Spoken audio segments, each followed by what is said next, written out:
Swords have been a hallmark of the greatest warriors and even became as famous as their owners. Many of them are extremely valuable because of their historical significance and craftsmanship. One of the most valuable swords ever sold once belonged to Napoleon. Napoleon Bonaparte, the first emperor of France, owned a gold-encrusted sword that was auctioned off in 2017 for more than $6.4 million. The sword has a curved blade inspired by the Mameluke swords during his Egyptian campaign. Napoleon was so impressed with the swords used by the Mamelukes in Egypt that he ordered this one, made in the same shape, upon his return to France. It measures 32 inches long and has a curved blade. The blade features intricate designs in gold while being strong enough for battle. The richly decorated cutting and thrusting weapon bears the inscription Sabre de Napoléon le Grand à la bataille de Marengo, which means Sabre of Napoleon the Great at the Battle of Marengo. In 1800, Napoleon, who was not yet emperor of the time, carried the sword in the Battle of Marengo.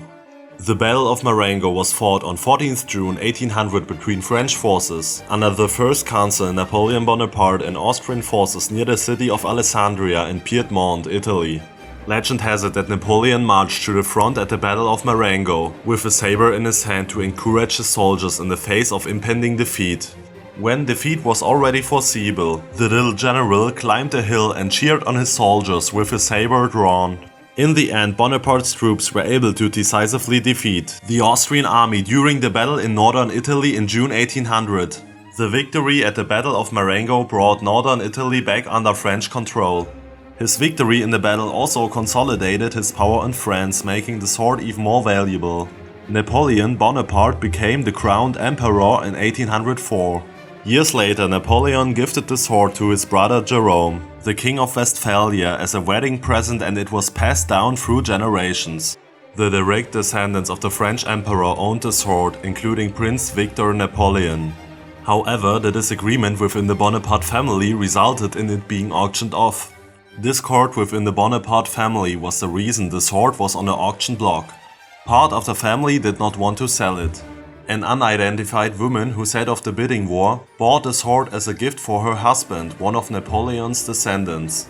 According to the auction house, the very beautiful curved Damascus blade is probably made of Solingen steel. The saber was made by the Versailles manufactory to a design by Nicolas Noël Boutet. Since the days of Napoleon, the saber and the wooden and leather scabbard offered with it had always remained in the family. The value of the saber was estimated at between 1.2 and 1.5 million euros. Before the auction in the former imperial residence of Fontainebleau and achieved a price of $6.4 million. It's a once-in-a-lifetime opportunity, said Napoleonic expert Alexander Grab of the sale. It is not likely that a symbolic possession of his will be available for a very long time. Napoleon's sword is therefore a unique edged weapon and one of the most historically significant swords ever sold at auction.